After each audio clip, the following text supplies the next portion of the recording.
all know it turned south very, very quickly, we could say, by the end of the day. Let's not forget, in the midst of that dismal night, she did end up winning more votes than Mr. Trump. Yeah, she did win the popular vote. But ultimately, what do you think went wrong? Today, she's blaming James Comey in the letters. This is what I think went wrong, is what Trump did very effectively is tap the angst and the anger and the hurt and the pain that millions of working class people are feeling. And what he said is, I, Donald Trump, I'm going to be a champion of the working class. That's the word he used. I know you're working longer hours for low wages. You're seeing your jobs go to China. You can't afford childcare, can't afford to send your kids to college. I, Donald Trump, alone, I can solve these problems.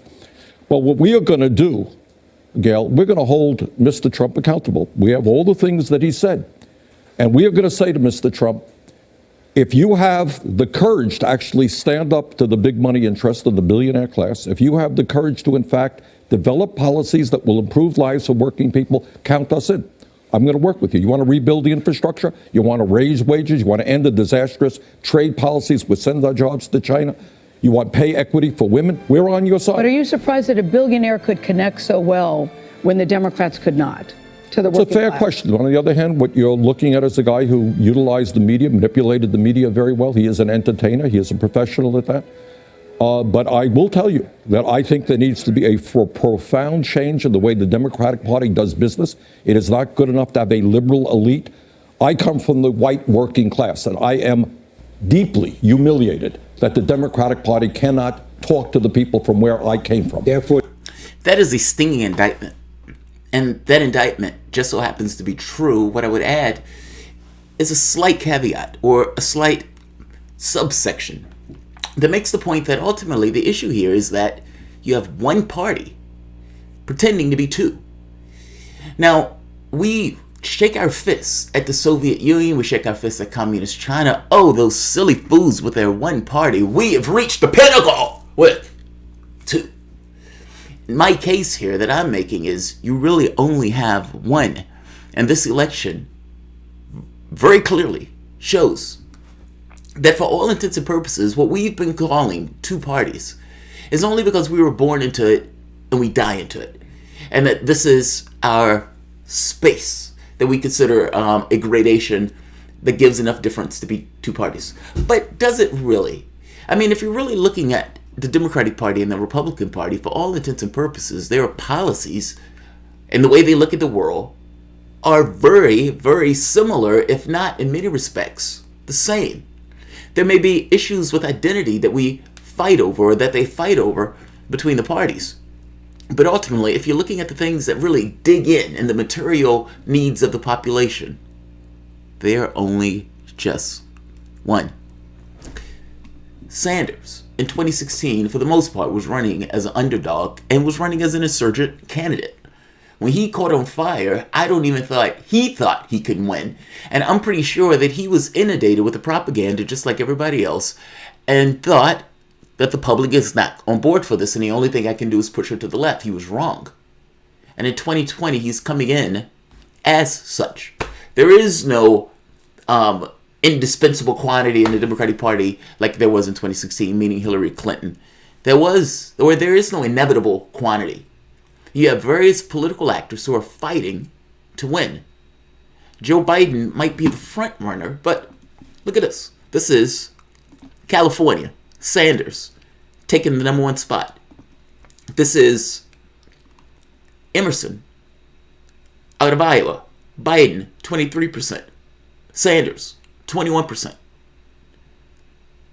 And change. Sanders, up 9. Up 9. Look at this. Quinnipiac. If you just take the people who are under 35, Sanders takes it with 52%. Let me repeat that. In the Quinnipiac poll, if you just took the people who were 35 years old and under, Sanders takes 52% of the vote total. Nobody else is even close. Everyone else combined does not beat him for the people who are under 35. This will be the largest voting demographic for the first time in this election. CBS, Iowa, 22%. Sanders, 22%. Warren has faltered. What you have is Biden versus Sanders. Do you want to stay and go back to the Obama era, or do you want fundamental change? What I will put to you, and what my argument is and has been from the standpoint of how Sanders is deciding to win this, meaning this notion of expanding the electorate, really does boil down to giving the people a different choice, a different point of view of the world. And right now, there's only one. And that point of view is, for all intents and purposes, based on the oligarchs in this country. I'm going to keep this video short. I am pushing for about 10 minutes, but welcome to the Soapbox.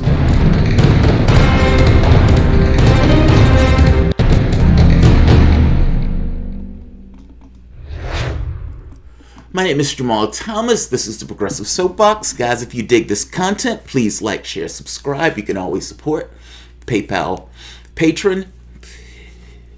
Even $1 helps, because this video will be instantly demonetized. This is on my mind this morning, so I'm going to clear the queue, but I want to keep this one relatively short. My argument is that you only have one party in this country. And because you only have one party in this country, by its own workings, it suppresses the vote, allowing the right wing a greater opportunity to win in elections when they probably should not be winning at all. Meaning the issue that the Democratic Party has more to do with it going against its philosophical best interests. The moment that you take cash in this way, especially if you're a Democrat, if you're a Republican, there is no contradiction in the way that you operate. You take massive amounts of cash, you know you are working for the 1%. The world is great. But the Democratic Party still works off the FDR model in the way that it talks. And then the way that it rhetorically goes after the Republican who, yes, again, works entirely for the interests of the 1%. That Democrat, once he's taking a huge amounts of cash, and in his head, the only thing he can do is incremental policies, right off the bat, is working against its base. I hope you understand what I mean. The way that they've been operating has gone philosophically against its base. That base being unions and workers, etc. Sanders here saying he's deeply embarrassed by this. Why? Because the Democratic Party supposedly is the party of unions, and yet it could not galvanize its coalition to win. My argument here is all of that is entirely because it is captured by a 1%. The Democratic Party and the Republican Party are working fundamentally for the same people. Whether this boils down into campaign donations, whether this boils down to this kind of revolving door where they have certain incentives that have them to go in a particular direction, or whether this goes just based into these are people of our class. Whether that's you spend 75% of your day begging for cash, and you know that 90% of the elections are won by the side with the most cash, and you go in the directions of the least resistance. However that happens, it happens. Think back to your candidates for the moment. Bill Clinton, what did Bill Clinton do? He deregulated Wall Street, got rid of Glass-Steagall, destroyed Wall Street, increased the prison population, and working hand in hand with Newt Gingrich, if it wasn't for the Monica Lewinsky scandal, would have privatized Social Security. And the entire time along the way, the people who were just establishment Democrats or people who played party politics and looked at the political space as if it was a football game, cheered him along. They cheered him along. Bill Clinton knew that prison bill was going to increase the prison population from the standpoint of African Americans. Didn't care, didn't matter. If a right-winger got those things accomplished, that right-winger would have been pat on the back as doing a great job. People thought Bush was absolutely onerous. The lefty supposedly hated his guts. And then Obama gets in, and they're cool. And what does he do? Expand the drone bombings. Expands the wars from 2 to 7, meaning keeping essentially the exact same foreign policy that George Bush was engaged in. And when it came to finance, threw his body in order to protect the banks while letting the homeowners go bust. Even his signature achievement is the Heritage Foundation for Omnicare. does a small bit of difference make a different party? And if the party, for the most part, goes in line with a very specific oligarchical interest, then how can we look at this party with the same worldview as the other party with minor variances and say that this is a different party? I understand that we get cultured into looking at these things in a particular way, but step back for the moment. If you have a party system that both look at the world in fundamentally the exact same way with modest variances, how are they a different party? And if a public, who I've always argued you have dollars or pitchforks, well, those pitchforks have no reason to come out if the political space itself comes across as if they're only minor differences, and what they want in that political space, being again dominated by those minor differences, doesn't apply. I mean, for all intents and purposes, what the public wants in regards to politics is statistical noise. Why would a public engage itself in a political space if they didn't believe that that political space was receptive to their interests? And how could that political space be receptive to their interests when the majority of the public is poor or middle class, and you have a 1%, however, that is dominating what's the topics for agenda? You essentially have two people of the same class arguing over items that they care about, leaving the economic items to the side, because to talk about schools or expanding Social Security or Medicare for all, to talk about those things directly, negatively impacts what they consider to be their living situation. They can pay for their kids to go to school, so they don't care about it. They can pay for their health care, so they don't care about it. Meaning the issues and the priorities of the 99% is fundamentally different than the issues and the priorities of the 1%. And yet, both parties are dominated by that 1%, either in the media coverage that is owned by that 1% or the political parties that sucks off the lifeblood of that 1%, meaning cash. One party. Now, Sanders is looked at as, I would imagine, in similar ways that people looked at France when France chopped the heads off its kings. He's made an argument that not only am I going to run without taking that cash, because that cash smears me in some way, I'm going to do it using pitchforks. But what this means, however, is that the people who are supporting him as those pitchforks have to actually believe that he's fundamentally different than the other people who are in the race. They have to believe that he's going to be attentive to their needs. And part of the reason that they believe it is because, again, he's entirely funded by them.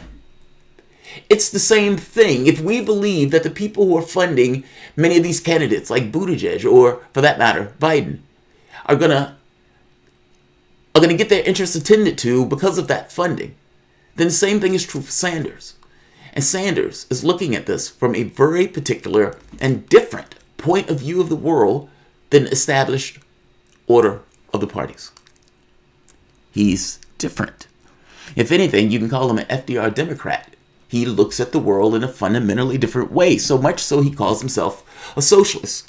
If you're talking about a corrective in the party itself, he is showing you that A, the money is a trap. B, if you attend to the interests of the public itself, the public would reward you with votes, attention, time, and investment. Because they are an investment into the political process, because that political process pays them back for doing so. It suppresses the vote. That's my point. The suppression of the vote, in and of itself, the lower the number of people who come out to vote, the better the chance the Republican has to win. If Trump, in this election year, gets just a basic number of votes, or a basic number of people coming out, he wins. If there's an upswing, he loses. Now, a Democrat who's running in an incremental politics has no leeway to do anything but rhetorical flourishes about this kind of better world, as opposed to actually having material gains to come back to the individuals in the political process. 50% of this public does not vote in presidential elections. And my point to you is that number would be higher if those people thought that their votes mattered. You have dollars or you have pitchforks. In this case, Sanders is bringing pitchforks. He's bringing those pitchforks by not taking the cash of that billionaire or millionaire class, or at the very least taking it in moderate increments, meaning he doesn't have super PACs and all of that stuff. This is a philosophical thing for him. And if he gets in office doing that, he is bought by the public. They know that. I would put to you that that is what a Democrat should be if they're going by this FDR model of affairs. And I would even go further and say you should have a separate view of the world and the standpoint of a party. That's what a party is. A separate view of the world from the other party. We have been born and indoctrinated into thinking that these parties must and need to align closely, and anything beyond that is radical. I would put to you, if the American public agrees with the list of items, just because you're of a different particular class, that makes it not radical. The platform that Sanders is putting out is going to be vilified by the media. They're going to be shocked. They're going to be, oh my God, I can't believe he's coming out with these radical policies. The Democratic Party, the Republican Party are going to be shocked. I can't believe he's coming out with these radical policies. And the American public is going to say, yeah, we like that. Shouldn't the public get a party and a candidate that represents their interests? My argument would be yes. Whatever you want to think of Sanders, he is a corrective, and he is the reinstalling of the party.